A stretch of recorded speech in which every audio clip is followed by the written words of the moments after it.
की तस्वीर साफ नहीं हो पा रही है। लिहाजा इसका मुकाबला इतना कड़ा है कि किसकी जीत होगी और किसकी हार, ये अभी से बताना राजनीतिक पंडितों के लिए भी मुश्किल हो गया है। सभी दलों के नजरें अब 7वें और आखिरी चरण पर है और सत्ता की रेस में भारतीय जनता पार्टी का मुकाबला सीधे तौर पर समाजवादी पार्टी से होता दिख रहा है। 349 विधानसभा सीटों पर चुनाव हो चुका है और अब बारी फाइनल मुकाबले की है। 7वें चरण में पूर्वांचल के आजमगढ़ से वाराणसी तक के 9 जिलों की 54 विधानसभा सीटों पे 7 मार्च को मतदान होना है और जहां पर 613 उम्मीदवारों की किस्मत का फैसला होगा। बीजेपी और समाजवादी पार्टी के साथ साथ उनके सहयोगी दलों की असल परीक्षा इसी चरण में होनी है और यूपी में सत्ता के लिहाज से यह चरण सबसे अहम इसलिए है क्योंकि इस चरण की सीटों पर जीत के लिए पूर्वांचल में हर दल डेरा डाले हुए है और ये 54 सीटें तय करेंगी कि उत्तर प्रदेश की सत्ता पर कौन विराजमान होगा, क्योंकि इस चरण की सीटों पे जीत के पूर्वांचल में हर दल नजरें बनाए हुए है। बीजेपी से लेकर समाजवादी पार्टी, बसपा और कांग्रेस ने अपनी अपनी पूरी ताकत झोंक दी है। अब सवाल यही है कि 7वें चरण में आखिर किसका पलड़ा भारी है। आज इसी सवाल का जवाब हम तलाशेंगे, समीक्षा करेंगे, समझने की कोशिश करेंगे। बिल्कुल, और अब चूंकि 7वें चरण की बारी है और प्राइम न्यूज लगातार चुनाव के पहले चरण से लेकर 6 चरण तक का आंखों देखा हाल आप तक पहुंचा चुका है और पल पल की जानकारी हमने आप तक पहुंचाई है। चुनाव से जुड़ा हुआ तमाम समीक्षाएं की है और एक नतीजे पे पहुंचना हालांकि राजनीतिक पंडितों के लिए भी मुश्किल है, लेकिन प्राइम न्यूज पे हम आज भी ये जानने की कोशिश करेंगे, समझेंगे कि 7वां चरण किसका होने वाला है, किसका दबदबा रहेगा, किसका पलड़ा भारी है और 10 मार्च को जब नतीजे आएंगे तब सबसे सही और सबसे पहले और सबसे सही जानकारी आपको प्राइम न्यूज पे मिलेगी, क्योंकि हमारी टीम लगातार उस पे एक्टिव है और अब 7वें चरण के बाद 10 मार्च का इंतजार होगा। अब 7वां चरण किसका होगा, इसमें क्या समीकरण बन रहे हैं, क्या मुद्दे होंगे, किसका पलड़ा भारी है, इस पे भी बात करेंगे। अब से चंद मिनटों में हमारे साथ एक वरिष्ठ पैनल होगा जिनसे हम जानेंगे कि आखिर 7वें चरण का क्या समीकरण है, क्या गणित है और यहां पे कौन किस पे भारी दिखाई दे रहा है, कहां कहां वोटिंग होगी। ये टेलीविजन स्क्रीन पे आपके इस वक्त हम आपको दिखा रहे हैं कि कौन सा जिला है, वहां कितनी सीटें हैं। वाराणसी 8, मिर्जापुर 5 और इसी तरीके से चंदौली की 4 सीटें हैं, सोनभद्र में 4, आजमगढ़ की 10 सीटें हैं, जहां पे 7 मार्च को इस अंतिम चरण की जो वोटिंग है वो होनी है और 7 मार्च के बाद तस्वीर 10 मार्च पे टिक जाएगी और 10 मार्च को लेके प्राइम न्यूज लगातार तैयारियों में जुटा है। 10 मार्च को आपको सबसे पहले और सबसे सही जानकारी प्राइम न्यूज पे मिलेगी, जिस पे लगातार हमारी नजर है। यहां का सियासी गणित जो है उसको लेके हमने जमीन से लेके सोशल मीडिया तक पे सर्वे किए हैं और उसके आधार पे आपको सबसे पहले सबसे सही जानकारी आप तक पहुंचाएंगे।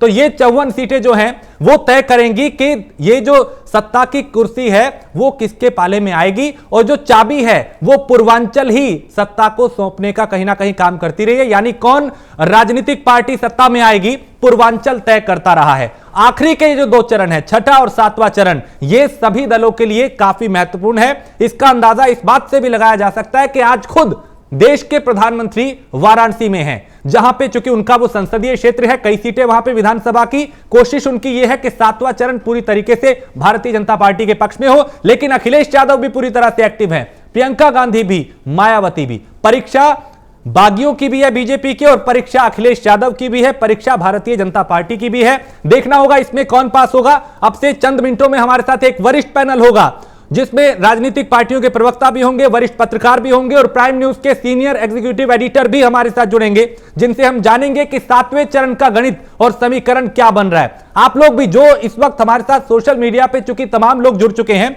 आप लोग क्या सोच रहे हैं, आपकी क्या राय है अब तक के चुनाव के बाद, किसका पलड़ा भारी है, किसकी सरकार बनती हुई दिखाई दे रही है। 6 चरण के चुनाव के बाद यूपी का चुनाव किस मोड़ पे है और 7वें चरण में क्या होने वाला है। अपनी प्रतिक्रिया, अपनी राय हमें जरूर कमेंट करें। हम कोशिश करेंगे आपकी प्रतिक्रियाओं को भी 10 मार्च को जब हम सर्वे में जोड़ेंगे तो आपके नाम के साथ उसको भी हम प्राइम न्यूज पे दिखाएंगे। हमारे साथ इस वक्त एक वरिष्ठ पैनल है, वहां पे जाएं, लेकिन उससे पहले हमारे साथ प्रेम शंकर सिंह जी हैं जो कि प्राइम न्यूज के सीनियर एग्जीक्यूटिव एडिटर हैं। चर्चा की शुरुआत उनसे कर देते हैं। प्रेम जी, चूंकि हमने 6 चरण तक का पूरा चुनाव देखा और 7वें चरण की तैयारियां हैं, हालांकि हमारे साथ अब कृष्ण मोहन पांडे भी जुड़ चुके हैं, सत्यजीत जी हैं जो कि प्रवक्ता है पीएसपीएल के, अभिमन्यु त्यागी हैं प्रवक्ता कांग्रेस, और विपिन शर्मा है वरिष्ठ पत्रकार है। आप सबका भी बहुत स्वागत है। प्रेम जी, शुरुआत आपसे कि ये 6 चरण के बाद अब उत्तर प्रदेश का ये चुनाव किस मोड़ पे खड़ा है और 7वें चरण को कैसे देख रहे हैं आप, इसमें क्या कुछ अहम रहने वाला है?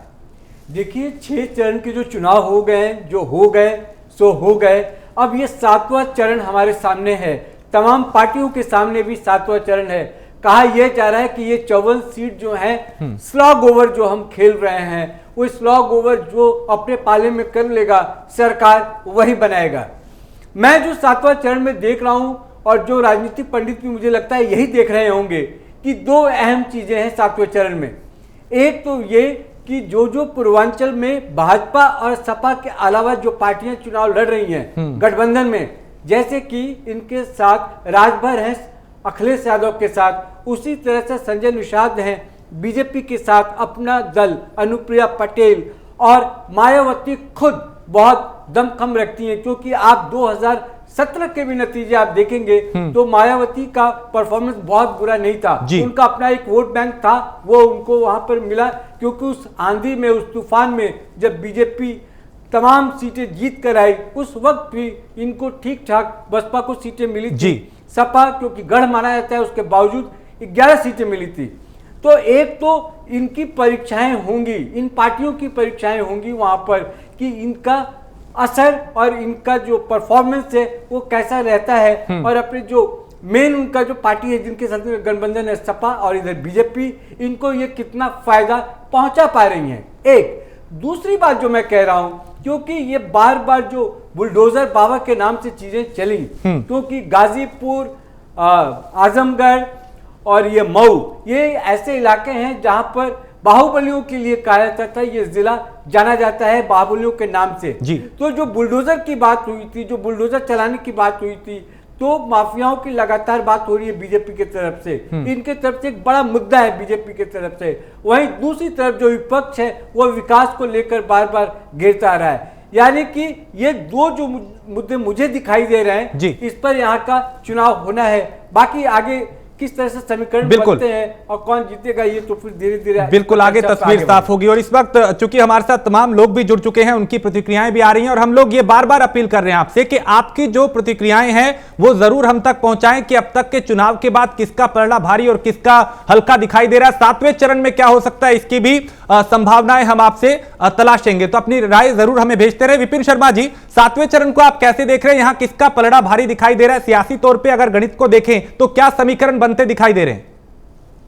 देखिए, यहाँ समीकरण समझने के लिए हमें पीछे जाना पड़ेगा कि ये समझना पड़ेगा कि हम अगर आजमगढ़, मऊ और जौनपुर की बात करते हैं तो ये गढ़ रहा है सपा का, और अगर आप गाजीपुर, चंदौली की, सोनभद्रा, वाराणसी, भदोही और मिर्जापुर की बात करें तो ये भाजपा का गढ़ रहा है। तो यहाँ पर निश्चित बात है कि अभी जो आप अपने आंकड़े दिखा रहे थे टीवी स्क्रीन पर कि कितने वोट प्रतिशत हुआ है अभी इस समय, और वो 19-20 का ही फर्क है।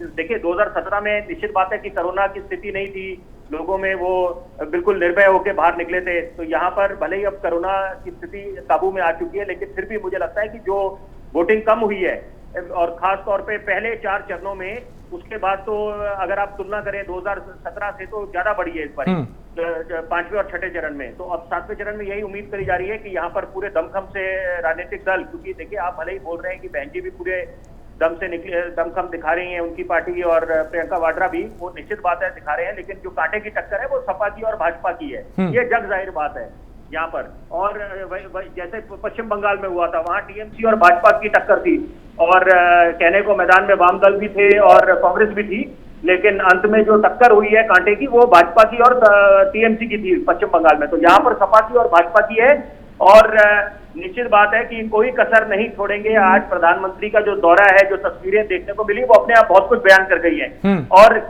अगर देश के प्रधानमंत्री चुनावी मैदान में उतरे हुए हैं पूरी तरह से, और अभी भी, क्योंकि ये पूर्वांचल का जो इलाका है पूरा, यहाँ पर कोई भी अब 7वें चरण में, क्योंकि यहाँ पर अभी भी करो या मरो की स्थिति हो जाएगी, क्योंकि ये एक बात साफ है कि इन चुनावों में जिस राजनीतिक दल को भी जनता का जनादेश मिलेगा वो स्पष्ट मिलेगा। ठीक, यहाँ पर वो वाली स्थिति नहीं आने वाली कि यहाँ पर नंबर कम पड़ जाएंगे। अगर जनता जनादेश देगी अपना तो वो स्पष्ट होगा। ठीक है, अभी हमारे साथ चूंकि कृष्ण मोहन जी नहीं जुड़ पाए, लेकिन सत्यजीत जी आपसे जानना चाहेंगे 7वें चरण में आप लोगों को लगता है कि आप जो परिणाम, चूंकि पिछली दफा भारतीय जनता पार्टी का दबदबा 2017 में रहा था, आप वापसी कर पाएंगे? चूंकि इस बार समीकरण कई तरह के आपने भी बनाए हैं। स्पष्ट कर देना चाहूंगा कि योगी सरकार 5 साल तक कार्यकाल की है, कार्यकाल उसका 5 साल तक रहा है, और मैं ये कहना चाहूंगा कि बुल और बुलडोजर की सरकार रही है। योगी सरकार ने अपने ही बुलडोजर से अपने साम्राज्य को ध्वस्त कर दिया है। अब तो मैं यही कह सकता हूं योगी जी के लिए कि निकाह फिल्म का एक गीत मुझे याद आ रहा है कि दिल के अरमा आंसुओं में बह गए, तो सारे, अब देखिए फिर से एक गीत याद आ रहा है, गीत नहीं एक हमें लोकोक्त कहने को मिल रही है कि अब पछताए होत क्या जब चिड़िया चुग गई खेत। तो अब पछताने से कुछ होने वाला नहीं है राजेश जी। 6वें चरण में ही यह स्पष्ट हो गया कि समाजवादी पार्टी की सरकार बनने जा रही है, और समाजवादी पार्टी की सरकार पूर्ण बहुमत से बन रही है। आप जनता के मुंह से आवाज निकल रही है, लोगों के मुंह से आवाज निकल रही है। अखिलेश जी, आदरणीय अखिलेश जी उत्तर प्रदेश की हुकूमत संभालने जा रहे हैं, हर वर्ग हर बिरादरी में जो है आवाज निकल रही है। अब वो दौर खत्म हो गया, अब तानाशाही का दौर खत्म हो गया, बुलडोजर का दौर खत्म हो गया। अब बुलडोजर कहाँ रखा जाएगा? देखिए ये संत थे, ये महात्मा थे, संत महात्मा या साधु सन्यासियों का काम होता है कि सबके सुखी और खुशी रहने की बात करना। सर्वे भवन्तु सुखिनः सर्वे सन्तु निरामया सर्वे भद्राणि पश्यन्तु मा कश्चित् दुर्भाग् भवेत्। ये उद्देश्य इनका होना चाहिए था, लेकिन ये बुलडोजर लेके चलते थे। आप एक चीज बताइए, कभी किसी हिंदुस्तान के अंदर किसी भी व्यक्ति को बताइए जो आज तक देखा हो कि कोई साधु सन्यासी बुलडोजर लेके चले, सर्वे भवन्तु सुखिनः को त्याग करके बुलडोजर लेकर के चलने का काम करे। पहली मर्तबा मैंने देखा है राजेश जी कि एक साधु एक सन्यासी बुलडोजर लेके चलता है। लेकिन बुलडोजर को तो वो एक सिंबल के तौर पे पेश कर रहे हैं और बता रहे हैं कि कैसे जिन्होंने गलत किया उनके यहाँ पे बुलडोजर चला है। लेकिन चलिए आगे बढ़ेंगे चर्चा में। कृष्ण मोहन जी भी हमारे साथ जुड़ चुके हैं। कृष्ण मोहन जी, 6 चरण के बाद 7वें चरण में आप लोगों को अपने लिए क्या उम्मीद है? जो 2017 में आपने किया था दोहरा पाएंगे या इस बार मुश्किलें ज्यादा है, क्योंकि साथी अब उनके साथ हो लिए हैं? राजेश जी, मैं आपको बता दूं और पूर्ण आस्था बड़ी जिम्मेदारी पूरा बड़ी गंभीरता से इस बात को कह रहा हूँ कि उत्तर प्रदेश की जनता ने भारतीय जनता पार्टी को पूर्ण बहुमत का जो एक आंकड़ा है वो 7वें चरण में पूरा कर दिया है, और पूरब से पश्चिम से लेकर पूरब तक भारतीय जनता पार्टी को जिस तरह से उत्तर प्रदेश की जनता ने बहुत स्वीकार किया है, ये 10 मार्च को तय हो जाएगा। और विरोधियों को जो भी विरोधी दल है उनको एक बात पर अब पछतावा होगा, उनको हर चिंतन करने की जरूरत होगी कि हमें उत्तर प्रदेश की राजनीति और विचारधारा को कहाँ लेके जाना है। अब उत्तर प्रदेश की राजनीति जो होगी विकास के नाम पर होगी, राष्ट्रवाद के नाम पर होगी, सांस्कृतिक राष्ट्रवाद के नाम पर होगी, और विकास के नाम पर, रोजगार के नाम पर, और महंगाई सबको जिसमें लोगों को भ्रमित करने का काम विपक्ष ने किया है। उत्तर प्रदेश की जनता ने ये तय कर लिया है कि उत्तर प्रदेश का भविष्य भारतीय जनता पार्टी के हाथों में एक मजबूत है। और हमारे एक मित्र ने कहा कि बुलडोजर से बाबा ने अपराधी का रोल दोस्त कर लिया। बुलडोजर से उत्तर प्रदेश के अपराधियों पर चला, उत्तर प्रदेश के सरकारी जमीनों पर कब्जा करने वालों पर चला। तो आपको क्यों दर्द होता है? ये दर्द इस वजह आता है कि आपके घर के लोग गुंडों के साथ देने वाले हैं, अपराधियों का साथ देने वाले हैं, दंगाइयों का साथ देने वाले हैं, क्योंकि बुलडोजर जब करता है तो दंगावादी आपको होता है। दूसरी बात, हमारे मित्र ने कहा कि जब बुलडोजर करता है तो हम बहुत की बात करते हैं। मैं आपको बता देना चाहता हूँ कि जिस एक हाथ में माला और दूसरे हाथ में बाला, जिसके हाथ में रहता है वो कहा गया है वही समाज खुद को सुरक्षित रह सकता है जो समाज तैयार है। हम अपने समाज की सुरक्षा के लिए बुलडोजर और भारत तैयार करते हैं ताकि उत्तर प्रदेश की जनता न्याय की निष्ठ हो सके, अपराधियों को उत्तर प्रदेश में रहने नहीं दिया जाएगा। ठीक है सर, सबके अभी अपने अपने दावे हैं, लेकिन अभिमन्यु त्यागी चूंकि कांग्रेस के जो दिग्गज है वो भी आज चुनावी मैदान में हमें दिखाई दिए और लगातार प्रचार प्रसार कर रहे हैं। आप लोग 7वें चरण में खुद को कहां देख रहे हैं, चूंकि दावे अभी सपा गठबंधन और बीजेपी अपने अपने कर रहा है? देखिए, सबसे पहले तो मेरा आपको नमस्कार और पैनल में मौजूद सभी लोगों को नमस्कार और जय हिंद। देखिए, जो चुनाव है वो भाजपा वर्सेस जनता का चुनाव है, जिस तरह से पिछले 6 चरणों में देखा है कि रोजगार और महंगाई बहुत बड़ा मुद्दा है, छुट्टा जानवर बहुत बड़ा मुद्दा है, गन्ना किसानों का बकाया ना देना बहुत बड़ा मुद्दा है, महंगी बिजली बहुत बड़ा मुद्दा है। आप देखिए किस तरह से अंतर्राष्ट्रीय जो दाम था 2013 में गैस का, वो $880 प्रति मैट्रिक टन था, और जनवरी 2022 में वो $780 प्रति मैट्रिक टन है, $100 का फर्क। लेकिन बावजूद इसके इन्होंने 125% रेट बढ़ाए। जो गैस सिलेंडर है 400 रुपए का, इन्होंने 1000 का कर दिया। जो सीएनजी गैस है आज वो 70 रुपए की हो गई है। जो कमर्शियल सिलेंडर, जो मोदी जी रोजगार से जोड़ते हैं पकोड़े को भी, जो पकोड़े बनाने वाले हलवाई हैं, जो ढाबा, जो खोमचा, जो होटल वाले, 9 गज जहां सिलेंडर यूज होता है। कुल मिला के आप महंगाई कह रहे हैं, कुल मिला के आप महंगाई का मुद्दा बता रहे हैं कि सबसे बड़ा। हाँ। रोजगार मांगने वालों पर राइफल की बटों से इन लोगों ने पिटाई करवाई है पुलिस से। 100 में से 68 बेरोजगार है आज उत्तर प्रदेश में। ये कह रहे थे 2017 में कि 70 लाख नए रोजगार देंगे, उल्टा 16 लाख रोजगार घट गए। 80,000 से ज्यादा एमएसएमई उद्योग उत्तर प्रदेश में बंद हो गए। ये इनकी सरकार में हुआ। 3 साल से फौज की भर्ती नहीं हुई। 14 लाख से ज्यादा सरकारी नौकरियां बंद है, उन्होंने भर्ती नहीं करी। ठीक, यानी रोजगार और महंगाई आप कह रहे हैं कि ये 2 मुद्दे हैं जिसपे आपको लगता है कि आपके पक्ष में माहौल है, उधर परिवर्तन हो सकता है। लेकिन प्रेम जी, बिजली 7.5 बिजली का बिल की अदायगी कर रहा है। ठीक है अभिमन्यु, ठीक प्रेम जी, अब 7वें चरण को आप देखें तो यहाँ पे क्या मुद्दे हावी रहने वाले हैं? क्योंकि विपक्ष के नजरिए से बेरोजगारी मुद्दा बार बार उठाया गया है, महंगाई भी एक मुद्दा बन रहा है, आवारा पशु जो है वो भी मुद्दा बन रहा है। तो इस 7वें चरण के अगर मुद्दों को समझें तो यहाँ पे क्या हावी रहने वाला है जिसपे मतदान होने की संभावना है? देखिए राजेश, 7वां चरण में जो देख पा रहा हूं उसका सीधा मतलब ये है कि खासकर बीजेपी की तरफ से बुलडोजर बनाम विकास विपक्ष की तरफ से कहा जा रहा है। आज आपने सुना होगा अमित शाह ने भी खुले तौर पर कहा कि आज अतीक अहमद कहाँ हैं, आज मुख्तार अंसारी कहाँ हैं, आज आजम खान कहाँ हैं।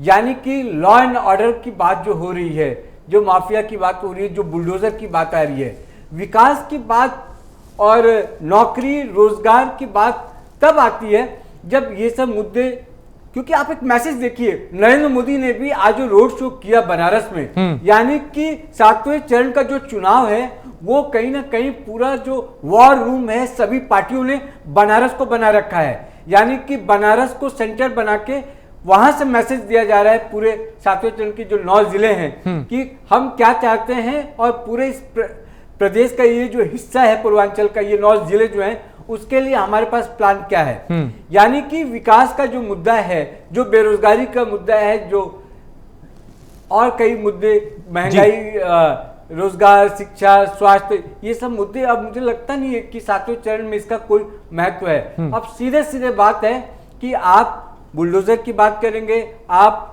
माफियाओं की बात करेंगे, और साथ में आप एक मैसेज दे रहे हैं कि हमने ये किया, आप तय कर लीजिए कि कानून व्यवस्था आपके लिए बड़ा मामला है या कुछ और मामला है। और इस बार 7वें चरण का भी जो चुनाव होने वाला है, मुझे लगता है कि सीधे सीधे जो योगी आदित्यनाथ ने जो बुलडोजर बाबा अपने लिए उन्होंने नाम उनका लिया जाता है जी, तो वो बुलडोजर बाबा बनाम इनका विकास और जो कुछ विपक्ष की तरफ से कहा जा रहा है, उसी के बीच होने वाला है। रोजगार और शिक्षा के बारे में इस तरह से कोई ना, मुझे लगता है जनता बहुत ज्यादा कंसर्न दिखा रही है, ठीक, और ना वो सामने मुद्दा आ पा रहा है। ठीक है, हम बात कर रहे हैं अगले चरण की 54 सीटों की, चूंकि किसकी जीत होगी, किसका शोर है, इसको समझने की कोशिश कर रहे हैं, और 7वें चरण में किसका पलड़ा भारी, किसका हल्का, इसको भी जानने की कोशिश कर रहे हैं। एक वरिष्ठ पैनल है हमारे साथ जिसमें कृष्ण मोहन पांडे है, सत्यजीत सिंह जी हैं, अभिमन्यु त्यागी हैं, विपिन शर्मा हैं, और प्राइम न्यूज के senior executive editor Prem Shankar Singh ji हमारे साथ लगातार बने हुए हैं। विपिन शर्मा, 7वें चरण जैसे जैसे करीब आ रहा है, दिग्गज चुनावी मैदान में है। आज प्रधानमंत्री खुद हमें बनारस में दिखाई दिए, रोड शो किया,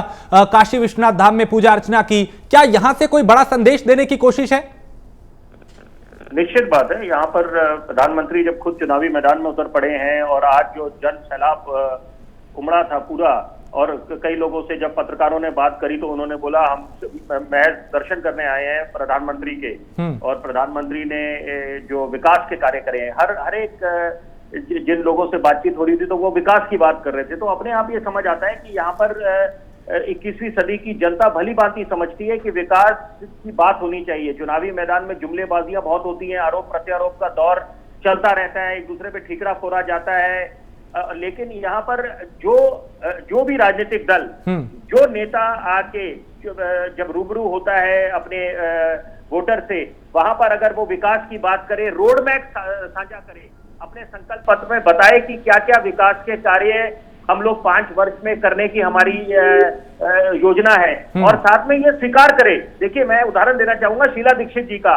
उन जैसा महान नेता बड़े कम देखने को मिलता है। दिल्ली में जो विकास का मॉडल है, देखिए, बड़े विश्वास से और बड़े जिम्मेदारी से एक बात बोलूंगा, हम लोग विकास मॉडल की बातें करते हैं बार बार, वो असल मायने में विकास का मॉडल दिल्ली का जो था, और जो दिल्ली में विकास, राजधानी में जो काम हुए, उसका श्रेय निस्संदेह शीला दीक्षित की सरकार को जाता है। 1998 से लेकर 2013 का जो दौर था, स्वर्णिम दौर दिल्ली ने देखा था, और वहां पर जो भी फ्लाईओवर बने, बड़े बड़े विकास के कार्य हुए, वो जाता था। और सबसे अच्छी बात थी कि वो स्वीकार करती थी, अगर विफलता होती थी उसकी जिम्मेदारी लेती थी। क्योंकि यहाँ पर अमूमन देखा जाता है कि जब आप श्रेय लेने की बारी आती है, तब तो आप होड़ में सबसे आगे हो जाते हैं नेता। लेकिन जहां पर ये विफलता के लिए जिम्मेदारी लेने की बात आती है, तो वहां पर पल्ला झाड़ दिया जाता है। तो ये बातें 21वीं सदी की जनता स्वीकार नहीं करेगी।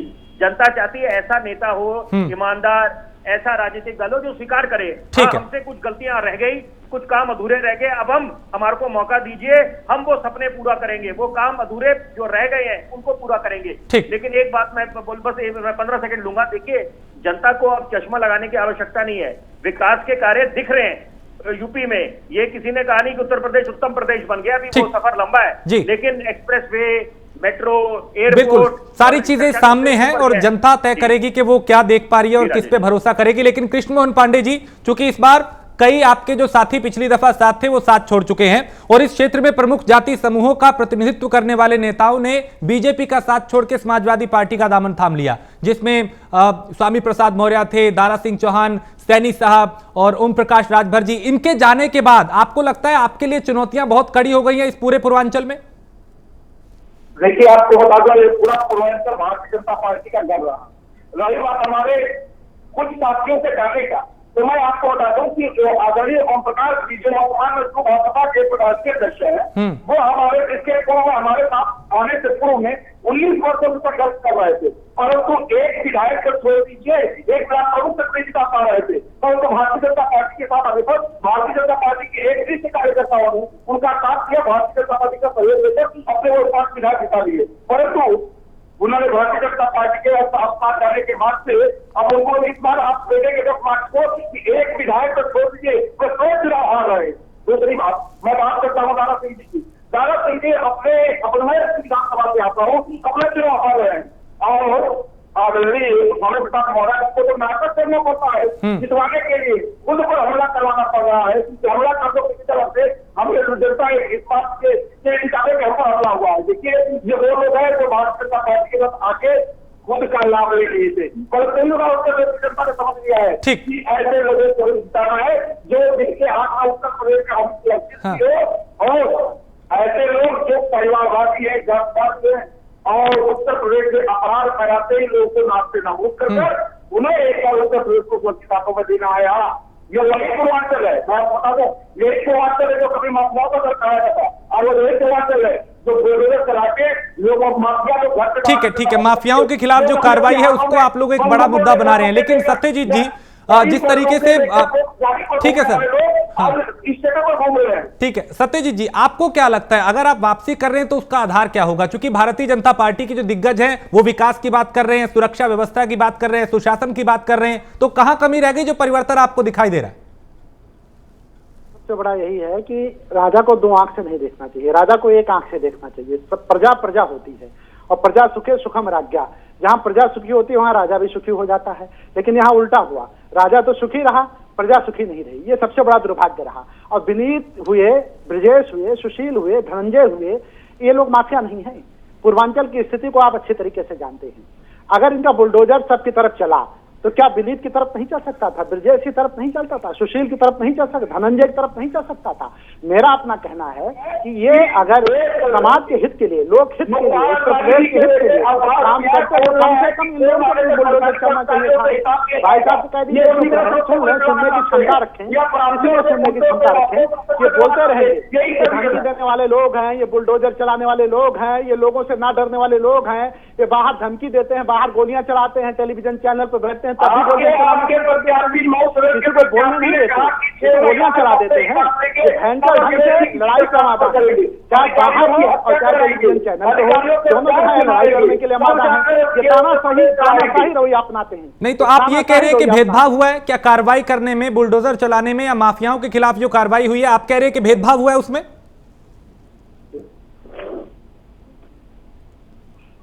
आवाज नहीं आपकी पहुंच पा रही, लेकिन अभिमन्यु आपसे समझना चाहेंगे कि आप चूंकि देखिए तमाम दिग्गज हैं, कई गठबंधन हुए, आप अकेले चुनावी मैदान में हैं, अब बारी चूंकि पूर्वांचल की है, यहां पे आप कहां खुद को देख रहे हैं? आपको लगता है कि कुछ ऐसा कर पाएंगे जिसमें अपनी मौजूदगी दर्ज होगी आपकी? एक तरफ चुनाव धर्म के नाम पे लड़ा जा रहा है, जाति के नाम पे लड़ा जा रहा है।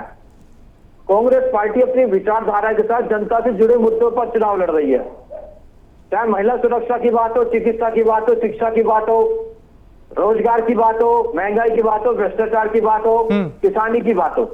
देखिए जिस तरह से इस सरकार ने प्लेटफॉर्म टिकट 2 रुपए से 30 रुपए का हो गया, ट्रेन का भाड़ा जो था पहले 32 पैसे प्रति किलोमीटर का लिया जाता था, आज 1 रुपए 10 पैसे के हिसाब से लिया जा रहा है।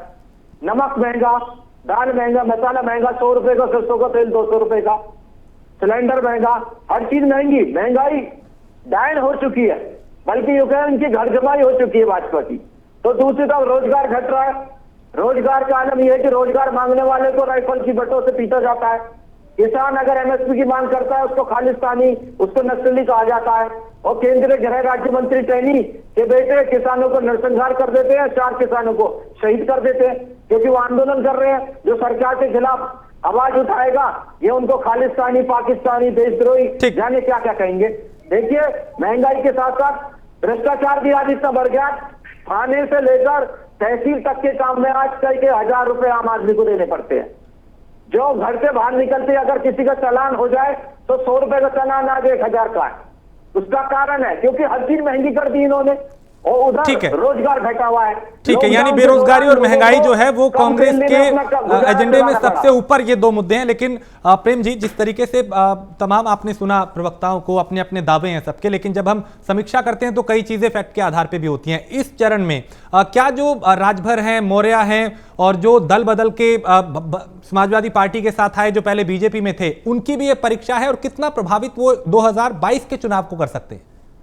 देखिए इनका दबदबा तो है, राजभर का अपना वोट बैंक है, निषाद का अपना वोट बैंक है, अपना दल का अपना वोट बैंक है। ये जितना मजबूत होंगे और जितना वोट बटोर पाएंगे अपने साथी बड़े पार्टियों के लिए, जैसे कि उधर सपा है, इधर बीजेपी है, उतना मजबूत होगी पार्टी, गठबंधन उतना मजबूत होगा। तो पूर्वांचल का जो पूरा इलाका है वो दरअसल इन्हीं जो छोटी पार्टियां हैं इनके सपोर्ट पर जो बड़ी पार्टियां हैं वो अपना परफॉर्मेंस बढ़िया या खराब कर पाएंगे जी। अब ये लास्ट राउंड है, ये सभी पार्टियां समझ रही हैं, इसलिए आपने देखा होगा कि पूरी जो पार्टियां हैं जो चुनाव में मैदान में हैं पूरी ताकत अपनी झोंक दी है। आज नरेंद्र मोदी पूरे बनारस में रोड शो जब कर रहे थे तो भीड़ बहुत थी, बाद में बाबा का उन्होंने पूजा भी किया, वहां पर भी माहौल कुछ अलग था। ये मैसेज था कि बनारस मेरा संसदीय क्षेत्र है, बनारस मेरा इलाका है, मेरा अपना जिला है, यहाँ से मैं अपने संसदीय क्षेत्र से चुनाव लड़ता हूँ और बाकी जो 8 जिले हैं आसपास के वहाँ के चुनाव कैसे जीतेंगे और उनके लिए हम क्या सोचते हैं पूर्वांचल के लिए, क्योंकि आदित्यनाथ भी पूर्वांचल से ही चुनाव लड़ रहे हैं। यानी कि आदित्यनाथ भी पूर्वांचल से लड़ रहे हैं, आपका सीएम भी पूर्वांचल से है, आपका पीएम भी पूर्वांचल से है। यानी कि अगर उसके बावजूद भी इन 54 सीटों पर कम से कम बहुत बेहतर नहीं तो जो 2017 का जो परफॉर्मेंस है कम से कम उसको ही रिपीट कर दें, और रिपीट करने से कम जो सरकार, क्योंकि दावा बीजेपी की तरफ से भी की जा रही है कि 5वें चरण में ही हमारा अपना जो कोटा था बहुमत का वो पूरा हो चुका है, सपा भी ये दावा कर रही है। तो इनको ये लग रहा है कि जो छोटी पार्टियां हैं जो इनके साथ खड़ी जी। हैं, अगर इनका परफॉर्मेंस अच्छा होता है तो जाहिर सी बात है बीजेपी की भी जो परफॉर्मेंस है वो सुधरेगी। और जब सुधरेगी तो जो 10 तारीख को जब रिजल्ट आएगा तो मुझे लगता है कि सरकार जी, यानी तस्वीर जो है वो साफ होगी कि किसकी तस्वीर साफ हो जाएगी। जी जी।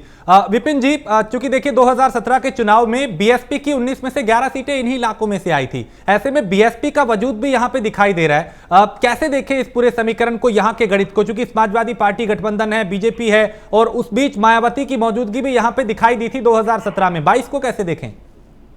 देखिए 22 में अब स्थिति बदल गई है यहाँ पर, क्योंकि यहाँ पर अभी जिस अंदाज में अब एक अपेक्षा करी जा रही थी कि बहन जी की पार्टी और उनके नेता यहाँ पर निकलेंगे चुनावी मैदान में, वो उस तरह से निकले नहीं। तो यही कारण है कि लोग भी बार बार एक बात बोल रहे हैं, जो आप चुनावी पंडितों की बात करें या लोग जो आकलन करते हैं वो ये बिल्कुल अंदाज लगाते बैठे हुए हैं कि यहाँ पर जो सीधी टक्कर है वो सपा की और भाजपा की होने वाली है। और यहाँ पर सबसे बड़ी बात है कि जो दिग्गज अब इस 7वें चरण में जिनके जो उम्मीदवार हैं तो वो उनके लिए भी बहुत उनकी प्रतिष्ठा दांव पे है, क्योंकि पहले यहाँ से मुख्तार अंसारी लड़ा करते थे मऊ से और अभी उनके बेटे लड़ रहे हैं। जबकि ओपी राजभर की बात करें, वो चाहते थे कि यहाँ से खुद मुख्तार अंसारी करें लड़े, लेकिन वो अखिलेश यादव उस बात के खिलाफ थे, क्योंकि वो नहीं चाहते थे कि छवि उनकी जो है, उनकी पार्टी की छवि किसी ऐसे कोई नेता के साथ हो जिसका फायदा भाजपा उठा ले। लेकिन यहाँ पर अब एक बात साफ है कि यहाँ लोग विकास की बात कर रहे हैं और उनको काम दिखना चाहिए। सिर्फ महज बोलने से वो किसी को स्वीकार नहीं करेंगे। और सबसे बड़ी बात है कि दंगों की, क्योंकि अभी कांग्रेस के प्रवक्ता बात कर रहे थे महंगाई की, रोजगार की, वो बात बिल्कुल दुरुस्त है, बिल्कुल मैं इत्तेफाक रखता हूं उनसे। लेकिन यहाँ पर हमें दंगों की भी बात करनी चाहिए कि पिछले 5 सालों में कितने दंगे हुए यहाँ पर उत्तर प्रदेश में, तो वो भी लोग मद्देनजर रखेंगे जब चुनाव वोट डालने जाते हैं, अपना बेशकीमती वोट डालने। उसके बाद आप बात करें कि रिलीजियस टूरिज्म की बात यहाँ पर कि कैसे अयोध्या में अगर हम राम मंदिर की बात करें उसका भी जिक्र है। भले ही वो उसमें भाजपा को श्रेय नहीं जाएगा क्योंकि ये तो माननीय सर्वोच्च न्यायालय का फैसला था। और उसके बाद सबसे बड़ी बात है कि जब दंगों की बात करते हैं तो यहाँ पर एक शांति सौहार्द का माहौल बना हुआ है पहले के मुकाबले।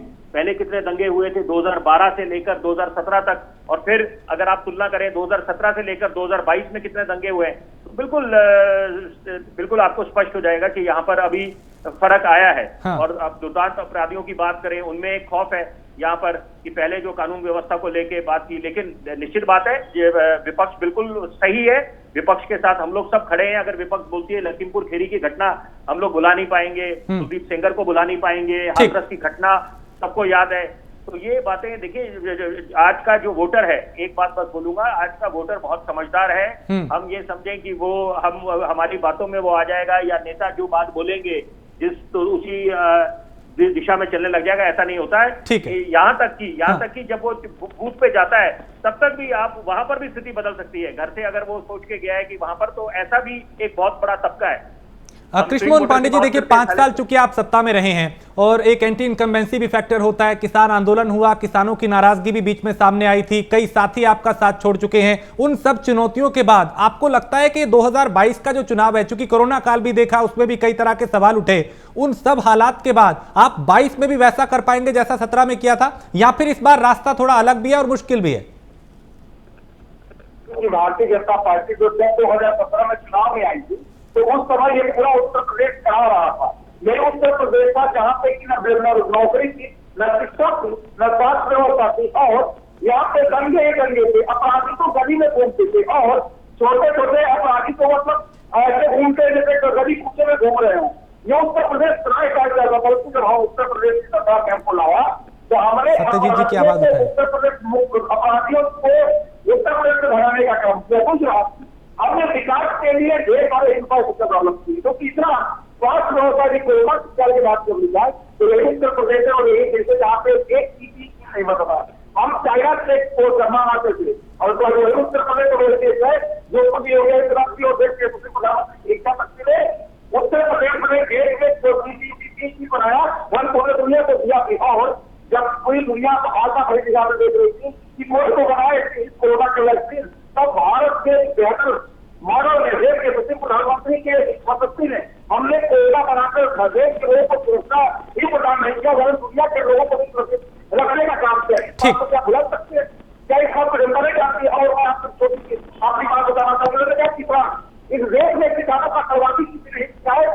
भारतीय जनता पार्टी भी, यदि आप एक केवल के साथ इंतजाम में जाए कोई कारोबार मेरे को गया पैसा और तो भारतीय जनता पार्टी ने केसीसी देकर किसान एक साल देकर किसानों का सम्मान किया, तो उनकी आय गुना करने के लिए प्रवासित हमने एमएसपी के आरोप हो रही को 6,000 रुपया दोराना देकर उनकी आय में वृद्धि करने का प्रयास किया, सम्मान दिया। ठीक है, ठीक है सत्यजीत जी, आप टिप्पणी कर रहे हैं। ठीक है पांडे जी, आपकी बात आ गई। सत्यजीत जी,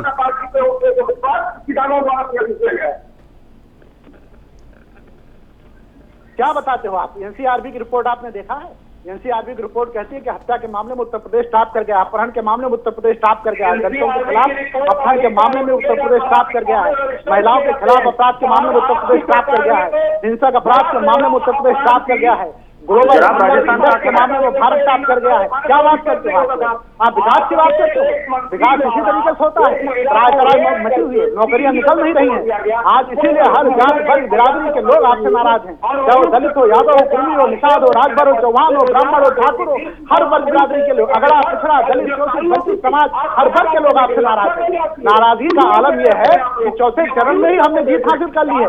समाजवादी पार्टी की सरकार चौथे चरण में बन गई है। प्रथम, द्वितीय, तृतीय चरण में हमने सरकार बना लिया है। चौथा, पांचवा, छठवां, सातवां चरण हमें अतिरिक्त में मिल रहा है। लेकिन ये बार बार ये कहना कि चौथे चरण में हमने जीत हासिल कर ली, पांचवें चरण में हमने जीत हासिल कर ली, तो बाकी जो 2 चरण है उसके जो वोटर हैं, क्या उनका वोट बेकार है?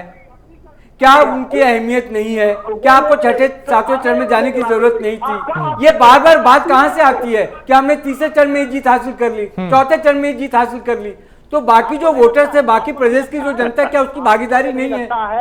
कि अगर 75 जिले हो, 75 जिलों में देखो आप सीटों को लूट कर हो, एक एक करके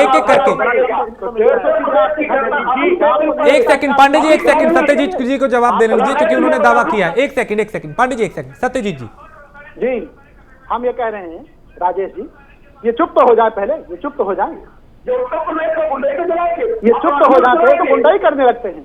इतने बड़े चैनल पे बैठ के आप गुंडाई करने लगते हो, बोलने नहीं देते। आप क्यों नहीं बोलने देते? मतलब 10 तारीख के बाद से अपराधी 10 तारीख के बाद आप धमकी दे रहे हो कि बोलने नहीं देंगे? 10 तारीख के बाद आप धमकी दे रहे हो बोलने नहीं देंगे? मतलब अभी से धमकी देना शुरू कर दिए?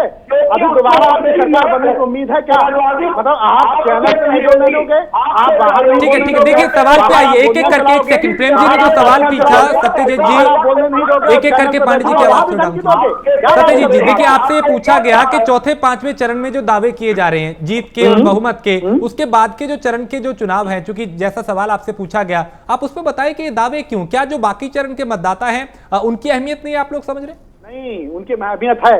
मैं बताना चाहता हूं कि समाजवादी पार्टी के पक्ष में लहर चल रही है, और लहर नहीं चल रही है, आंधी चल रही है। मैं बताना चाहता हूं कि लोग भारतीय जनता पार्टी के कुकृत्यों से, उनके अत्याचार से, उनके अन्याय से परेशान हो चुके हैं, और उस परेशानी की वजह से इंतजार कर रहे हैं कब हमारे यहाँ चुनाव आवे और साइकिल के चुनाव निशान पर हम अपना बटन दबा करके इस भारतीय जनता पार्टी सरकार को फेंक देने का काम करे। जो है वो उत्साहित है, वो इस उत्साह में, इतने परेशानी में थे कि परेशानी से उब चुके हैं। मैं ये बताना चाहता हूं कि चौथे चरण तक की जनता ने हमें जिताने का काम किया है। 5वें, 6वें, 7वें चरण की जनता भी हमारे लिए चाहती है कि समाजवादी पार्टी की सरकार आए, और समाजवादी पार्टी की सरकार ही ना आए, वो चाहती है 12 से 17 कार्यकाल फिर से दोहराया जाए। जहां पर विकास हुआ था, आगरा एक्सप्रेस वे बना था, जहां पर मेट्रो बने थे, और यही नहीं, हमने तो 500 बेड का अस्पताल गोरखपुर को भी दिया था, महाराज जी के क्षेत्र को दिया था मैंने 500 बेड का अस्पताल। ये इनकार कर दे, समाजवादियों ने 500 बेड का अस्पताल गोरखपुर में दिया था, इनको अगर इनकार कर दे तो जो कहिए मैं हार जाऊंगा।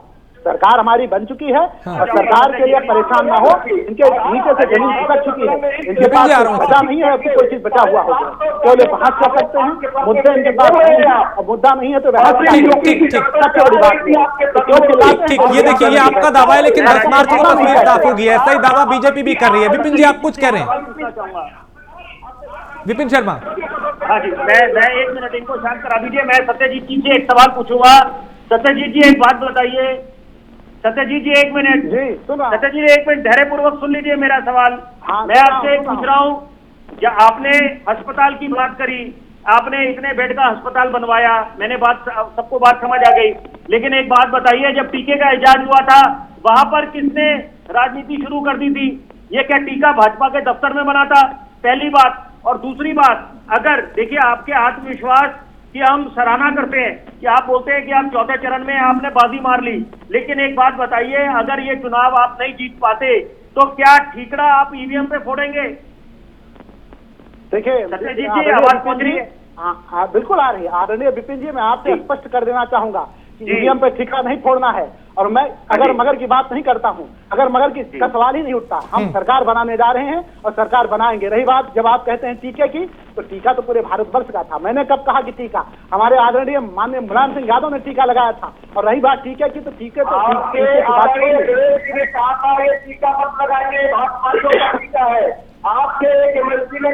ठीक ठीक ठीक। देखिए अब बहुत आगे बढ़ चुकी है बात। अब वैक्सीन, टीका, इन सबसे बहुत आगे अंतिम चरण के चुनाव में बहुत आगे बात बढ़ चुकी है। लेकिन कांग्रेस की एक टिप्पणी ले लेते हैं, कांग्रेस प्रवक्ता की, उसके बाद प्रेम जी आपसे फाइनल टिप्पणी लेंगे। अभिमन्यु, आप कैसे देख रहे हैं इस 7वें चरण को और क्या उम्मीद अपने लिए, बहुत शॉर्ट में?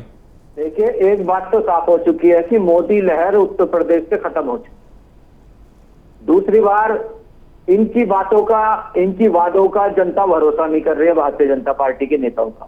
तीसरी बात, जो सबसे बौखलाहट भरे बयान आए हैं, जो हेट स्पीच की बातें आई है, वो सबसे ज्यादा भारतीय जनता पार्टी के नेताओं द्वारा इस चुनाव में बोले गए हैं। अगर ये सचमुच में काम करते तो ऐसी आक्रामक भाषा न बोलते कि 80 बना अमरीश कब्रिस्तान, शिमला बना दूंगा, गर्मी उतार दूंगा। ये अपना रिपोर्ट कार्ड लेकर आते और उन मुद्दों पर चुनाव लड़ रहे होते। कांग्रेस पार्टी इस संकल्प के साथ चुनाव मैदान में है कि जनता से जुड़े मुद्दों पर हमें लड़ना है। इसीलिए कांग्रेस पार्टी 32 साल के बाद अकेले लड़ रही है और निश्चित ही हमारा वोट परसेंट भी बढ़ने जा रहा है और हमारे विधायक भी ज्यादा आएंगे। हाँ। हम किंग नहीं तो किंग मेकर बनने जा रहे हैं। ठीक ठीक। आप ये कह रहे हैं कि आप किंग मेकर की भूमिका में होंगे। लेकिन प्रेम जी, अब आखिरी टिप्पणी आपकी इस पूरे चर्चा के बाद कि जो 7वां चरण है उसको आप किस तरीके से देख रहे हैं, और जो अखिलेश यादव का ये जो अति आत्मविश्वास है कि चौथे चरण के बाद ही वो कह रहे थे कि बहुमत हमें मिल गया, इसको कैसे देख रहे हैं और क्या चुनाव की तस्वीर 10 मार्च को हो सकती है? देखिए, मुकाबला तो कांटे का है। उत्तर प्रदेश में जो 6 चरण हुए हैं, 7वां जो चरण है उसमें भी मुकाबला कड़ा ही होगा। कोई पार्टी दावा नहीं कर सकती कि हम सरकार बनाने जा रहे हैं, क्योंकि आप पर्दे के पीछे या पर्दे के आगे आप मीडिया देख लीजिए या जो चुनाव में जो इस प्रोटोकॉल में जो भरोसा रखते हैं वो चर्चा कर रहे हैं कि मुकाबला तो कांटे का है। अब इसमें बाजी कौन मार जाता है और अंडर करंट क्या चल रहा है किसी को पता नहीं होता।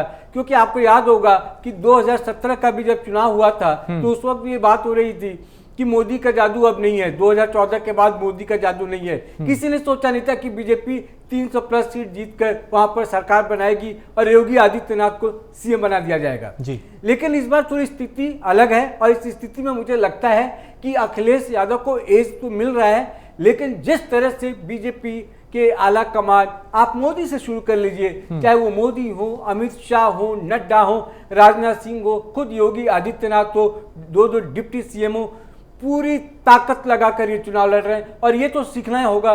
जो मेरा अपना अनुभव है 20-22 सालों का, मैंने तो यही देखा है कि जिस तरह से बीजेपी चुनाव लड़ती है पूरे जोश के साथ और पूरी तैयारी के साथ, दूसरी पार्टियों को भी सबक लेना चाहिए कैसे चुनाव लड़ा जाता है। कुल मिलाकर मैं यही कहूंगा कि जो लोग ये कह रहे हैं कि चौथे चरण में चुनाव जीत गए, 5वें चरण में चुनाव जीत गए, वो कुछ जल्दबाजी में है। 10 तारीख को इंतजार कीजिए, 10 तारीख को चीजें साफ हो जाएंगी। मुकाबला कड़ा है और मुकाबले कांटे का है, इसमें कोई शक नहीं है। क्योंकि अखिलेश यादव की जो रैली हो रही है, जो भीड़ वहां देखी जा रही है, योगी आदित्यनाथ, आज मोदी का जो रोड शो हुआ वहां की भीड़ आप देख लीजिए, तो भीड़ से अगर आप आकलन करते हैं तो मुकाबले कांटे का है। लेकिन ये जल्दबाजी लोग कर रहे हैं कि ये कहकर कि हम 3रे चरण 4थे चरण में चुनाव जीत गए, तो भैया फिर बाकी चरणों में आपको फाइट करने की जरूरत क्या है, या बाकी जो जनता है उसको मूर्ख बनाने की जरूरत क्या है। 10 तारीख को इंतजार कीजिए, उस दिन तो पता बिल्कुल 10 तारीख को तस्वीर साफ हो जाएगी। लेकिन उससे पहले जो अपने सबके दावे हैं उसकी जो तस्वीर है वो 10 मार्च को साफ होगी। बहुत शुक्रिया प्रेम शंकर जी, कृष्ण मोहन जी, सत्यजीत जी, अभिमन्यु त्यागी और विपिन शर्मा, आपका भी बहुत शुक्रिया इस चर्चा में शामिल होने के लिए। लेकिन बड़ी बात यह है कि जो ये 6 चरण के चुनाव के बाद 7वां चरण है, हमने उसमें समीक्षा की कि 7वें चरण के क्या मुद्दे हो सकते हैं और किस तरफ ये चुनाव जाता हुआ दिखाई दे सकता है। लेकिन अंतिम फैसला जनता का है और 10 मार्च को तस्वीर साफ होगी। आप लोगों की क्या राय है कमेंट करके जरूर बताएं। 6 चरण के चुनाव के बाद किसका पलड़ा भारी और किसका हल्का दिखाई दे रहा है, अपनी राय जरूर हमें भेजें।